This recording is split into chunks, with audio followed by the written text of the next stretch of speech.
Nah, sekali lagi bahwa ini tidak seterkenal Paskah dan Natal. Ya, minggu depan kita akan merayakan the day of Pentecost. Pentecost hari turunnya Roh Kudus yang kita peringati sebagai kelahiran gereja 2000 tahun yang lalu. Tapi sebelumnya ada yang namanya ini kenaikan. Nah, sekali lagi bahwa karena ini tidak tanda kutip tidak terlalu terkenal dibandingin Paskah dan Natal, sekalipun kita mesti tahu apa sih sebetulnya yang terjadi. Jadi seperti ini saudara. Kalau kita tahu bahwa oke, ini kenaikan Yesus. Pertanyaannya, kita tahu nggak dia kemana perginya? Terus mengapa dia pergi? Terus begitu sudah dia naik, apa yang dia lakukan? Paling tidak tiga itu. Kemana, mengapa, lalu apa yang dia lakukan. Karena begini, pada saat kita merayakan sesuatu dan kita lupa artinya atau bahkan tidak tahu, ya, lupa itu mungkin pernah tahu tapi lupa. Sehingga pada saat kita masuk ke hari yang tersebut, ya, seperti misalkan hari ini kita merayakan ini, maka itu hanya seperti sebuah event tahunan. Oke, kita merayakan kenaikan, oke, ya udah. And then what? Lalu apa? Apa sih istimewanya ini? Gitu. Nah, bukan hal yang baru. Ya, saya percaya bukan hal yang baru. Again, this is about Holy Spirit. This is about Holy Spirit, ya. Tentunya minggu depan kita merayakan Pentakosta. Tapi kita mau mengingat kembali apa yang terjadi di hari ini 2000 tahun yang lalu. Oke, mari kita masuk yang pertama. Ya, timeline selalu penting. Saya percaya kalau saudara mengikuti seri-seri kita, selalu seringkali saya bawa yang namanya timeline. Ya, kalau saudara lihat di sini, ya, ini kan ascension, kenaikan. Tapi tidak bisa berdiri sendiri. Tidak bisa, karena ini seperti satu paket dan ini salah satunya dari kematian, death, burial, dikuburkan, lalu bangkit. Habis itu kan nggak langsung naik kan, ada ini dulu 40 hari. Ya, bukan sesuatu yang baru, tapi again, apakah saudara ingat? Gitu. Setiap detail ini ada maknanya. Dan sebagai orang Kristen, the best way adalah saudara tahu mengapa yang ini harus terjadi. Maksudnya kenapa Yesus harus mati, lalu dia dikuburkan, ada apa? Ya, 3 hari. Lalu dia harus bangkit, mengapa dia harus bangkit, kapan, lalu apa yang terjadi, ya seperti itu. Dan ini, antara ini dan ini, ada 40 hari dia berjalan sebagai manusia. Ya, mungkin kita bertanya-tanya, yang ini mengapa sih dia harus berjalan lagi 40 hari, bukankah bisa sebetulnya dari bangkit langsung naik? Tapi tidak, Yesus lakukan kurang lebih, aku jalan dulu 40 hari. Dan ingat saudara, pada saat Yesus berjalan 40 hari di sini, dia mengenakan yang namanya tubuh kemuliaan. Tidak sama dengan tubuhnya pada saat sebelum mati. Tahu dari mana? Beberapa kali dia menunjukkan diri kepada murid-muridnya. Muridnya nggak kenal bahwa itu adalah Tuhan Yesus sendiri. Gitu loh. Dan tubuh kemuliaan tidak lagi terikat oleh ruang dan waktu. Seperti kita tahu, suatu hari pintu tertutup, jendela tertutup, murid-murid berkumpul karena takut, tiba-tiba dia muncul. Pintu ketutup, jendela tertutup. Dia nggak perlu lewat pintu, nggak perlu lewat jendela. Seperti itu, yang dijalani 40 hari itu seperti itu. Tapi kita harus tahu sekali lagi, kenapa ini penting? Karena dia di sini, dia menunjukkan kepada orang-orang yang tidak percaya, pada para pendakwa dia harus menunjukkan, ini aku yang kemarin kamu salibkan, yang kemarin mati. This is me. Orang yang sama benar-benar hidup lagi. Yang maksudnya saudara. Karena ini kebangkitan ini kan susah dipercaya. Toh. Gak banyak orang bahkan yang bisa percaya, gak usah zaman dulu sampai sekarang, bahwa orang mati bisa bangkit lagi. Kan gak semua orang percaya. Toh. Sekali lagi, kalau saudara tengok kalender nasional, ada yang namanya ini, ada yang namanya ini, tapi kan gak ada yang menanyakan ini. Kematian Isa Al-Masih ada toh di kalender, ya toh, Jumat libur nasional. Iya, ini juga libur nasional. Tapi cari, adakah ini? Gak ada. Karena generally orang gak percaya apa bisa bangkit. mati langsung naik. Gitu kan. Di kalender nasional gitu, mati langsung naik. Ini nggak ada nih. Nggak ada. Tapi yang terjadi, kalau kita buka Alkitab, kita tahu ini penting sekali. Karena dia menunjukkan, aku hidup. Karena kalau ini tidak ada, maka Tuhan yang kita sembah, tanda tanya, yang kita sembah itu mati apa hidup? Jadi dia menunjukkan, aku hidup. Aku hidup. Jalan dulu 40 hari. Bahkan Alkitab mencatat ada beberapa kali kejadian dia menunjukkan kepada banyak orang sekaligus. Sampai 500 orang sekaligus pernah tercatat. Dia menunjukkan diri setelah bangkit. Benar-benar orang yang sama, benar-benar hidup. Sehingga iman kita, orang yang percaya kepada Yesus, adalah kepada Tuhan yang hidup. Bukan kepada Tuhan yang mati. Karena orang mati nggak bisa nolong. As simple as that, yes. Tapi ini penting sekali. Nah, setelah itu dia naik, meninggalkan tanda kutip, saya gunakan tanda kutip, meninggalkan murid-muridnya, ya. Tapi 10 hari, yang ngomong begini saudara, timeline itu selalu berhubungan sama waktu. Jadi please, jangan lupa, ini berapa lama, kita tahu, lalu dari sini ke sini berapa lama. 10 hari, turun lagi, tapi turun bukan berupa tubuh, turun rohnya diberikan kepada kita. Oke, sampai sekarang kita ada di era Holy Spirit sampai hari ini. Kita tahu ada yang namanya Trinity, God, the Father, the Son, and the Holy Spirit. Bapa, Anak, dan Roh Kudus. Oke, Bapa itu di surga. Makanya kita berdoa, Bapa kami yang di surga. Surga is a location. Yesus datang ke dunia 2000 tahun yang lalu. Bapa tetap di surga ya. Ingat, yang datang Anak, the Son. Pada saat Yesus datang, Holy Spirit ikut di dalamnya. Yesus balik, ya, lalu diturunkan lagi hanya rohnya. Sehingga mengapa ini penting? Holy Spirit adalah pribadi yang paling sering disalahartikan. Paling sering disalahartikan maksudnya adalah paling tanda kutip misterius. Ya, saya sering sampaikan begini saudara. Kalau saudara mendengar kata tentang Yesus, gampang membayangkan karena sering nonton filmnya. Ada fotonya, ada gambarnya. Yesus itu kurang lebih kayak apa? Bapak saudara juga tahu, sering disebut.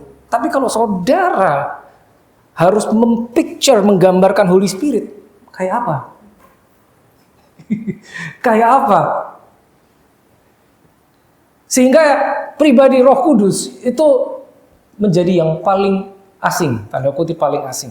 Padahal Roh Kudus adalah satu-satunya kontak, satu-satunya penghubung kita dengan surga. Bapa di surga, Yesus balik kan ke surga, Roh Kudus dicurahkan. Jadi kalau kita berjalan di bumi, satu-satunya kontak person adalah Holy Spirit.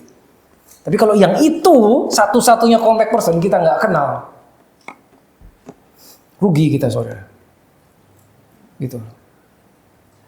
Ya, saya harap saudara menangkap. Ya, this is about Holy Spirit. Ya, kita buka dulu ini. Yakobus 16 ayat Yohanes 16 ayat 7. Suatu saat di hadapan murid-muridnya Yesus pernah menyatakan begini, namun benar yang aku katakan ini padamu adalah lebih berguna bagi kamu jika aku pergi. Ini sulit dipahami. Di depan murid-muridnya dia berjalan 3,5 tahun, tiba-tiba kayaknya mendingan aku pergi deh. Sebab jika aku tidak pergi, penghibur yang adalah Roh Kudus itu tidak akan datang kepadamu. Tetapi jika aku pergi, aku akan mengutus dia kepadamu. Mungkin murid-murid tidak paham saat itu. Mungkin beberapa di antara mereka bertanya, kenapa guru engkau harus pergi? Tidak bisakah Roh Kudus diturunkan tanpa engkau harus pergi? Tidak bisakah Roh Kudus diturunkan sementara engkau tetap di bumi? Mungkin seperti itu. Ingat, pada saat Yesus melayani di bumi ada Holy Spirit, ada. Tapi Holy Spirit hanya ada di dalam tubuh satu orang, Yesus. Ya, harusnya sudah tahu ya. Cuma saudara mesti ingat. Trapped in one body, one perfect body, perfect human, perfect man. Jadi kematian dia adalah merilis Holy Spirit. Bukan cuma bayar dosa, merilis Holy Spirit yang ada di dalam dia. Jadi dia bilang, aku harus balik, maka aku mengirimkan yang ada di dalamku. Tidak mudah dipahami oleh murid-murid saat itu. Nah, saat kita hari ini merayakan kenaikan, yang perlu kita tahu, yang akan kita review hari ini adalah apa yang terjadi sebelum dan sesudahnya. Naik toh, sebelum naik sama sesudah naik, apa yang terjadi? Sebelum naik, apa pesan dia? Sesudah naik, dia ngapain sih naik? Apa kayak film bubar gitu karena pemeran utamanya udah naik? Sebelumnya apa? Sesudahnya apa? Ya, saya rasa saudara tahu bahwa pesan terakhir seseorang yang mau pergi jauh, atau pesan terakhir dari seseorang yang mau pergi untuk selamanya, misalnya, pasti yang paling penting. Ya kan? Orang yang mau pergi jauh atau pergi selamanya seringkali membuat yang namanya wasiat, betul kan? Berpesan kepada orang yang ditinggalkannya. Dan pasti itu adalah amat sangat penting. Mungkin itu yang paling penting di dalam hidup dia. Pesannya apa? Nah, sebelum Yesus berangkat naik, dia berpesan sesuatu. Jadi seperti wasiat. Nah, isinya apa? Isinya apa? Itu yang harus kita ingat. Ya, kita lihat. Ini saya skip dulu. Kita masuk sini. Nah, ini dia. Terekam di Alkitab ada di Markus pasal 16 dan Matius pasal 28. Ini adalah kalimat terakhir Yesus. Sebelum dia berangkat, sebelum dia pergi. Ayo kita lihat. Dari Markus dulu. Pasal 16 ayat 15 sampai 18, penting sekali saudara. Lalu Yesus berkata pada mereka, pergilah ke seluruh dunia, beritakan Injil kepada segala makhluk. Ini pesan. Ya, pergilah ke seluruh dunia, beritakanlah Injil kepada segala makhluk. 16. Siapa yang percaya dan dibaptis, bukan cuma percaya doang, akan diselamatkan, tetapi siapa yang tidak percaya akan dihukum. Jika A maka B, percaya selamat, tidak dihukum. Bunyinya begitu kan? Yang ngomong Yesus sendiri. Ini keluar dari mulut juru selamat sendiri. And then 17. Tanda, signs. Tanda-tanda ini akan menyertai. Nah, aslinya bicara follow. Tanda ini akan mengikuti, menyertai orang-orang yang percaya. Saya harus mengasumsikan setiap yang ada di ruangan ini hari ini adalah orang percaya. Amin nggak? Berarti menurut ini, tanda ini akan mengikuti. Kalau saudara orang percaya ini mengikutimu tanda ini. Oke? Let that sink in. Ya. Tanda ini akan mengikuti orang yang percaya. Apa itu yang pertama? Mereka akan mengusir setan-setan demi namaku, in my name. Stop dulu sampai situ. Mari kita tanya pada diri kita, apakah tanda ini sudah ada? Kita tanya kepada diri kita sendiri, tanda ini udah ada belum? Ingat ya, ini akan mengikuti orang percaya. Kita orang percaya, udah ada belum tanda ini?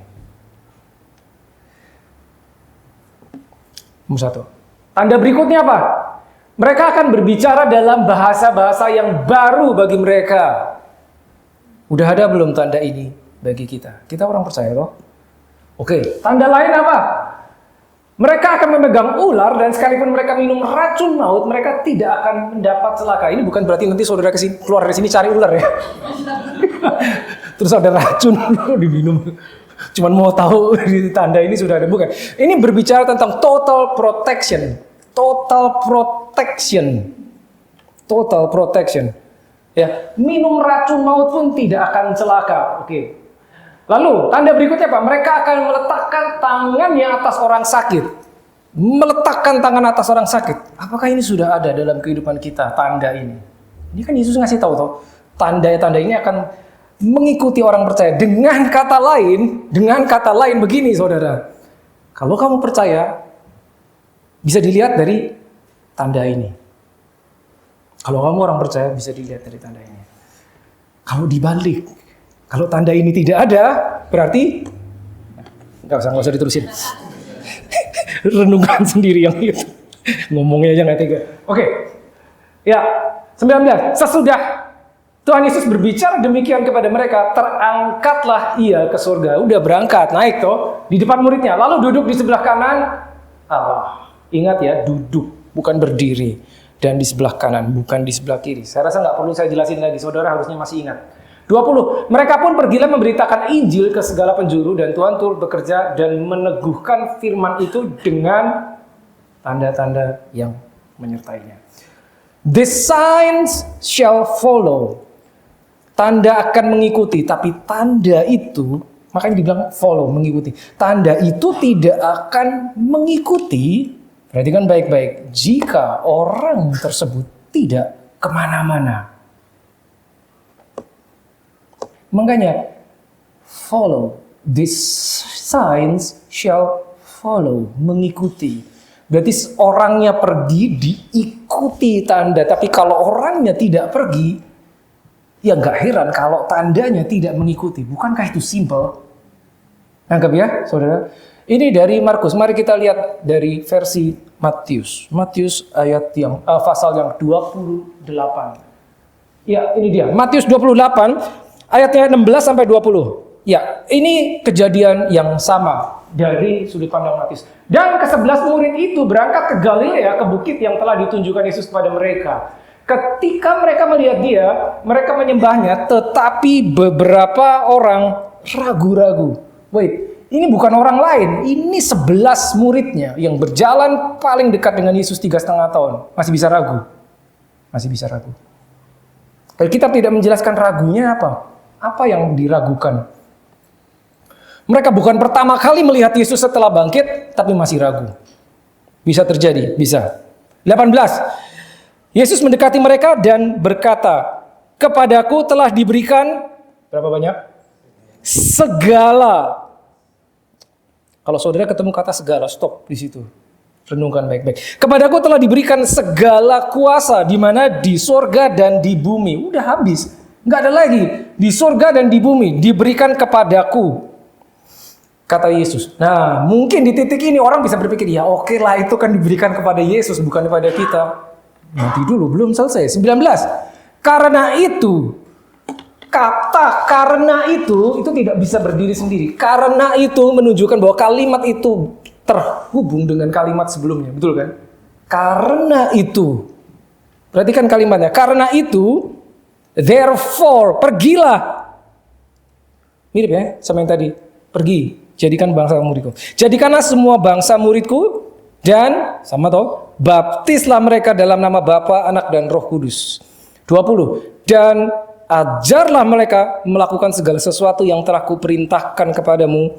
Dan ketahuilah, aku menyertai kamu senantiasa sampai kepada akhir zaman. Di situ ada kata, pergilah, jadikanlah semua bangsa murid. Ada kata murid. Bagaimana menjadikan bangsa sebagai murid? Jadikanlah semua bangsa muridku, bukan muridmu. Jadikan semua bangsa muridku. Bagaimana kita bisa menjadikan semua bangsa muridnya Yesus? Tidak bisa, kecuali kita harus jadi murid dulu. Kita tidak bisa memuridkan kalau kita tidak pernah jadi murid. Benar kan?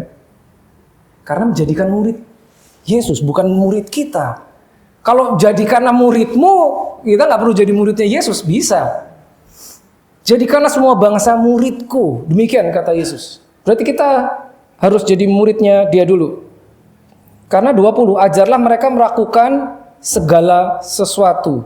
Enggak titik. Segala sesuatu yang telah kuperintahkan kepadamu. Berarti apa? Berarti kita harus tahu apa yang dia perintahkan. Nah, yang itu kita kasih tahu ke orang. Kita kasih tahu ke orang. Udah, ini wasiat. Habis itu ditinggal, naik. Dan Alkitab mencatat begini, dan ketahuilah aku menyertai kamu senantiasa sampai kepada akhir zaman. Perhatikan yang merah, yang terakhir. Aku menyertai kamu. Kalimat ini, aku menyertai kamu, it settles down everything. Jadi pada saat kita berargumen di hadapan Yesus, apapun argumentasi kita, sorry Tuhan, aku gak bisa ngajar. Dia akan ngomong, aku menyertai kamu. Sorry Tuhan, aku takut. Gimana nanti kalau gini? Dia akan ngomong, aku menyertai kamu. Gimana nanti kalau saya dalam bahaya? Aku menyertai kamu. Gimana kalau sulit Tuhan? Aku menyertai kamu. Selesai. Mau ngomong apa kita? Mau berargumen gimana lagi? Ya.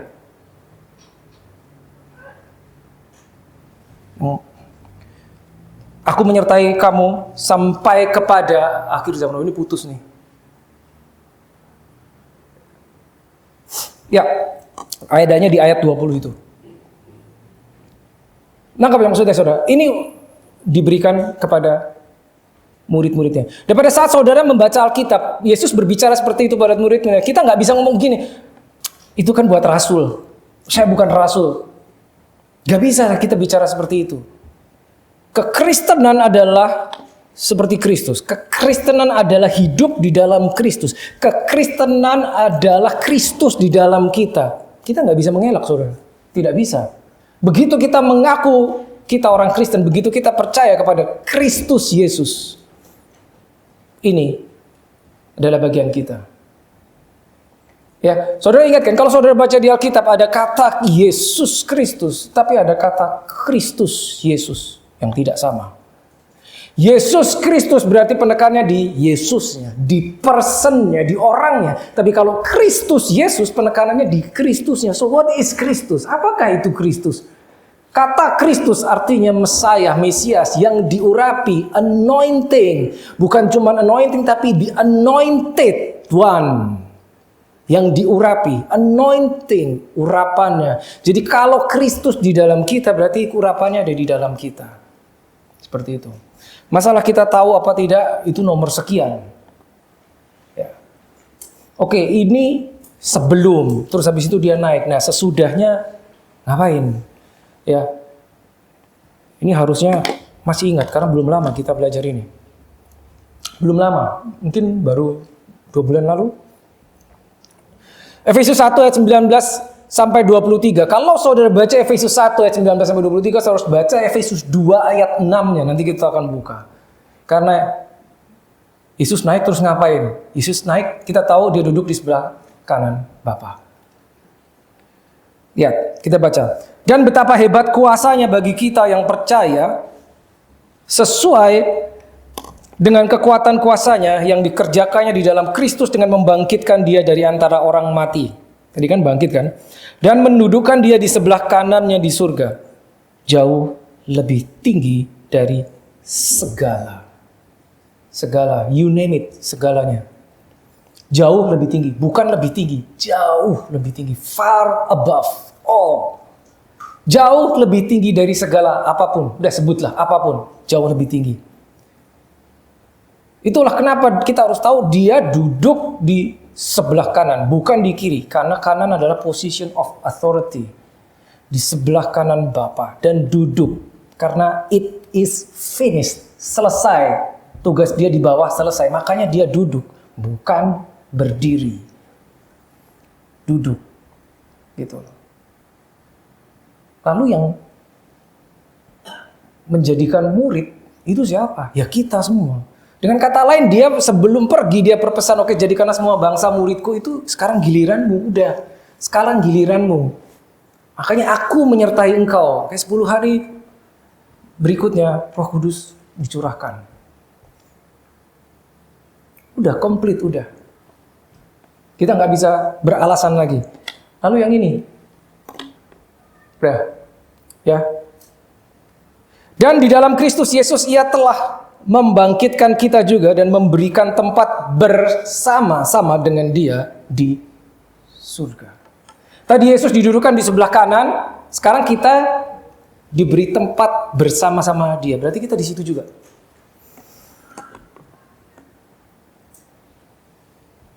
Yesus di sebelah kanan Bapa. Engkau didudukkan di bersama-sama dengan dia. Kita mungkin berpikir, saya kan masih di bumi Tuhan, bagaimana saya bisa duduk di surga? Makanya bahasa Indonesia disebut surga. Sebetulnya bukan surga, ini surgawi.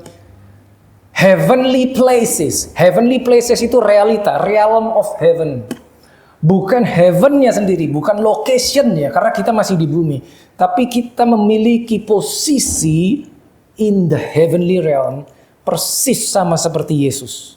Itulah sebabnya Yohanes 14 ayat 12 itu bisa masuk akal pada saat Yesus berkata, engkau akan melakukan apa yang kulakukan bahkan lebih besar. Itu masuk akal. Kenapa? Karena rohnya dipindahin ke kita sekarang. Tanpa itu maka Yohanes 14 ayat 12 itu tidak masuk akal. Karena tidak mungkin. Yesus bilang, kau akan melakukan seperti yang kulakukan bahkan lebih besar.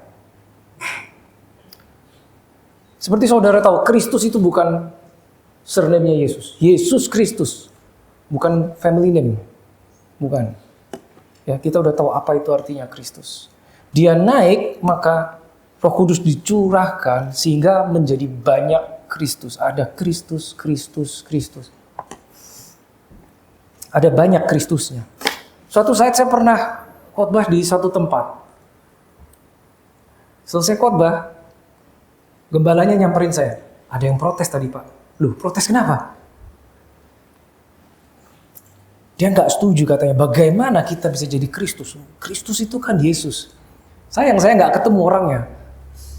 Kalau ketemu, mari kita buka Alkitab. Gitu loh. Kenapa pemahaman kita harus sampai bahwa Kristus itu bukan orangnya. Yesus itu orangnya. Kristus itu the spirit Christ, urapannya. Sehingga Kristus, predikat itu Christ, the anointingnya bisa ada di dalammu. This is amazing.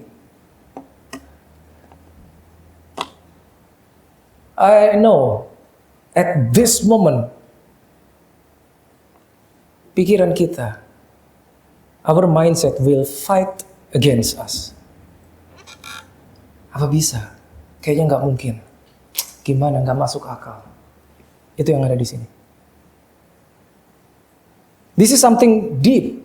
Buat beberapa kita too deep. Tapi begitulah. Oke, mari kita buka. Ya, apa yang Yesus lakukan? Sudah naik, ngapain dia? Nanti kita akan lihat Kristus kenapa bisa di dalam kita. Tapi ini dulu. Roma 8 ayat 34. Apa yang dia lakukan setelahnya? Setelah naik, ngapain dia? Ini. Kristus Yesus yang telah mati, bahkan lebih lagi yang bangkit, yang juga duduk di sebelah kanan Allah. Kita sudah tahu dia bangkit, kita sudah tahu dia duduk, bukan berdiri. Kita sudah tahu dia duduknya di sebelah kanan, yang malah menjadi pembela bagi kita. Pembela. Bahasa Inggrisnya. Who also makes intercession for us. Intercession. Syafaat. Intercession. Berdoa syafaat. Ternyata dia di atas. Nggak cuman kipas-kipas. Oh, aku udah selesai, aku duduk. Enggak. Ngeliatin aja kita dari atas. Diliatin dari atas kanan. Saya udah selesai. Kanan kiri kanan. Enggak gitu. Dia masih aktif. Dia berdoa buat kita. Apakah kita sadar apa enggak? Enggak terpengaruh. Dia berdoa buat kita. Menjadi pembela. Beberapa mungkin bertanya, apa perlu saya dibela? My life is good. Hidup saya baik-baik aja. Dibela dari apa? Saudara tahu kiri kanan depan belakang ada pendakwa yang tidak terlihat. Pada saat pendakwa itu mendakwa, ini yang membela. Dia bersyafaat, make intercession. Yesus. Nah, seperti saudara tahu, ada dua yang berdoa buat kita. Satu Yesus, satu Roh Kudus. Yesus duduk di sebelah kanan Bapa, Holy Spirit di mana? Dicurahkan di dalam kita. Oh, ini kenapa terpotong ini? Oke, Roma 8 ayat 26. Saya yang terpotong.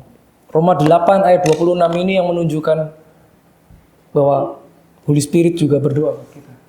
Demikianlah juga Roh berbesar membantu kita dalam kelemahan kita, sebab kita tidak tahu bagaimana sebenarnya harus berdoa, tetapi Roh Kudus sendiri berdoa untuk kita kepada Allah dengan keluhan yang tidak terucapkan. Ada dua yang berdoa, Yesus, satu Roh Kudus. Yesus duduk di sebelah kanan Allah Bapa, dia berdoa. Holy Spirit di mana dicurahkan, diberikan kepada kita, berdoa juga. Bedanya apa? Kalau Yesus di sebelah kanan Allah Bapa, dia berdoa. Mau kita sadar, mau kita enggak, tidak mempengaruhi dia. Tapi kalau Holy Spirit, karena dia di dalammu, pada saat dia mau berdoa, dia harus berdoa melalui engkau. So we can shut down the activity of the Holy Spirit inside us. Kita bisa mematikan aktivitas Roh Kudus di dalam diri kita. Karena dia menggunakan diri kita untuk bersyafaat. Holy Spirit.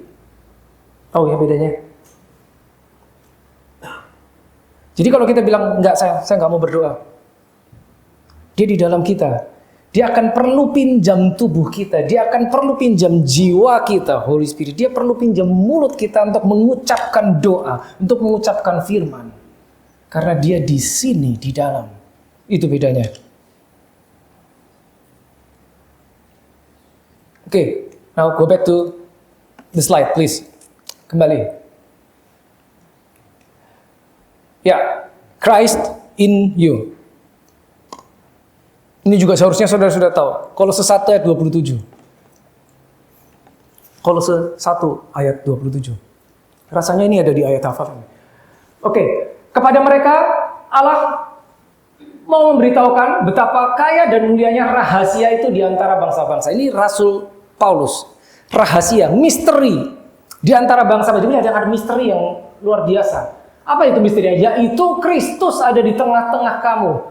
Sebetulnya bukan di tengah-tengah kamu, tapi di dalam kamu. Christ in you. Kristus yang adalah pengharapan akan kemuliaan. The hope of glory. Jadi bukan di tengah kamu, tapi di dalammu. Sayang bahasa Indonesia tidak akurat. Kristus di dalam kamu. Nah perhatikan, ayatnya tidak berkata Yesus di dalam kamu. Tidak tahu Yesus tadi naik, duduk di sebelah kanan Bapa. Tapi Kristusnya, help us Lord. Kristusnya di dalam kita. Yesus naik duduk di sebelah kanan Allah Bapa. Kristusnya di dalam kita. Kenapa? Karena Roh Kudus diberikan, turun, masuk di dalam kita. Ayatnya bilang begini, Kristus di dalam kamu.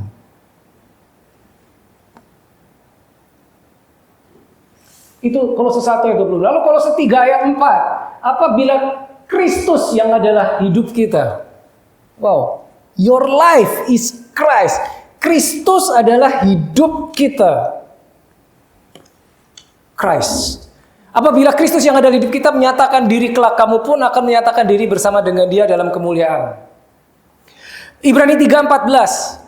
Karena kita telah beroleh bagian di dalam Kristus. Bahasa Inggrisnya bagus. Partaker of Christ. We are partakers of Christ. Kita memperoleh bagian di dalam Kristus. Ini dahsyat, ini luar biasa. Asal saja kita teguh berpegang sampai pada akhirnya, pada keyakinan iman kita yang semula. Dan Galatia 2:20 ini harusnya udah merep kalau Galatia 2:20. Harusnya udah pada hafal semua. Namun aku hidup tetapi bukan lagi aku sendiri yang hidup, melainkan Kristus yang hidup di dalam aku. Coba bayangin itu.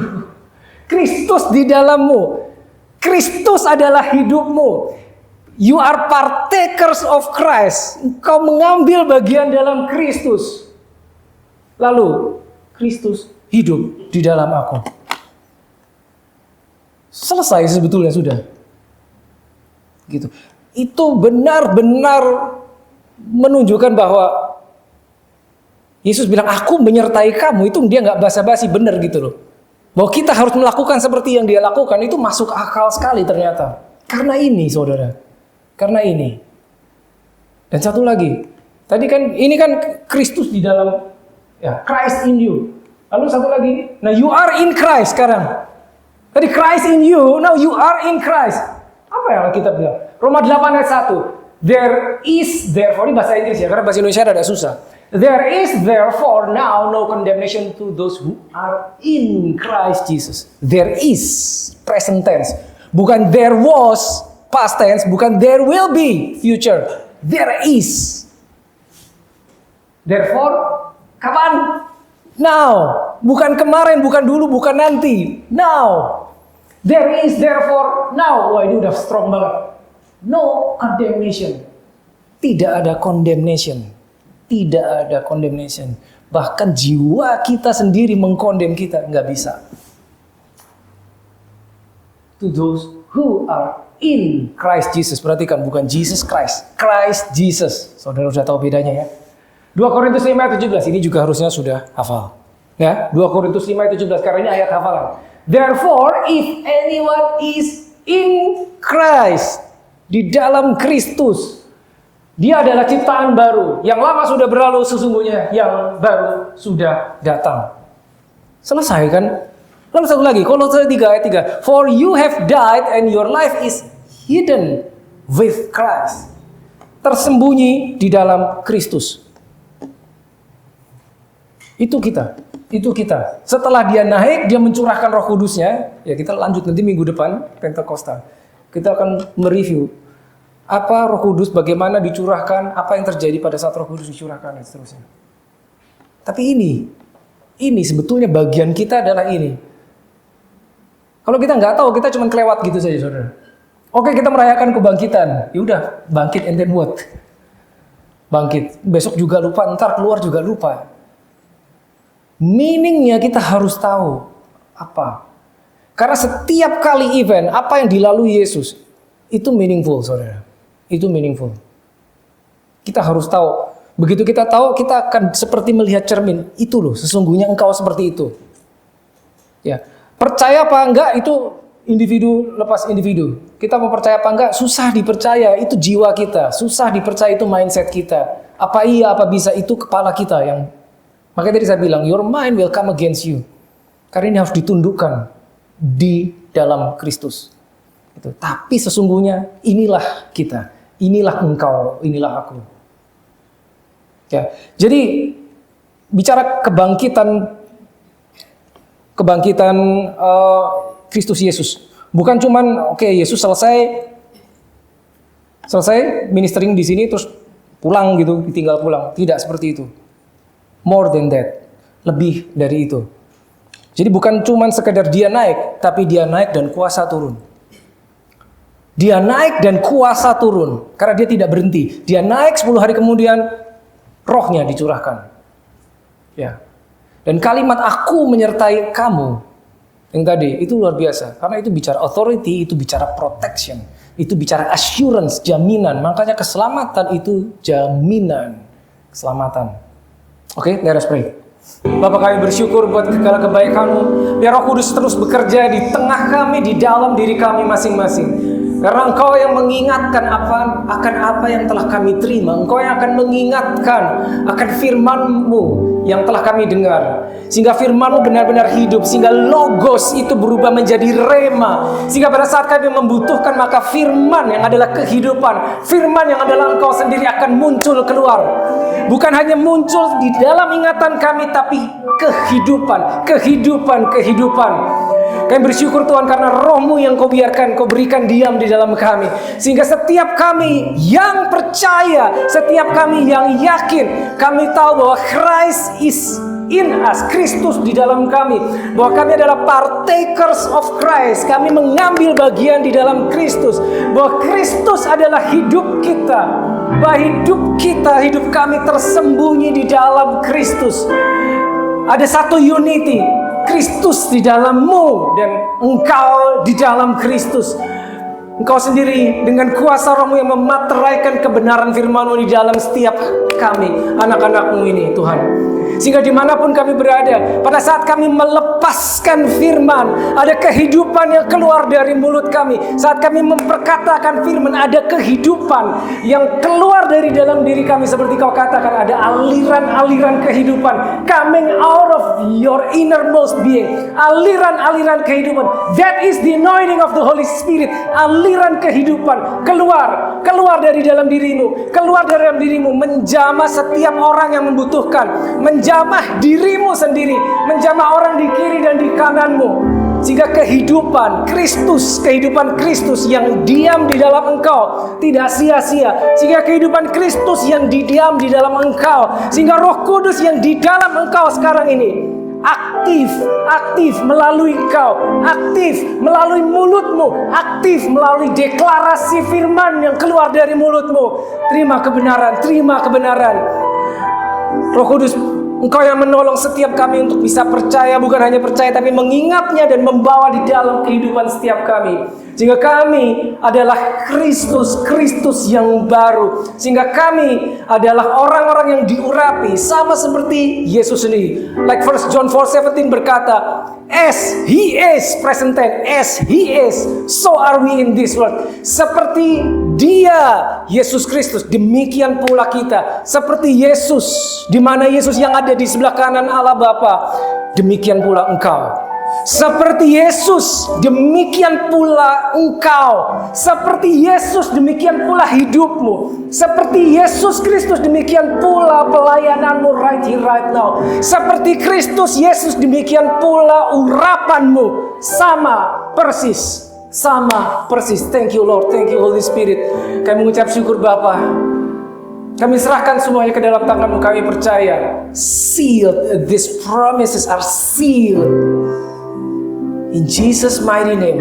Buat kita semua yang percaya dan menerima, sama-sama kita katakan Amen. Glory to God.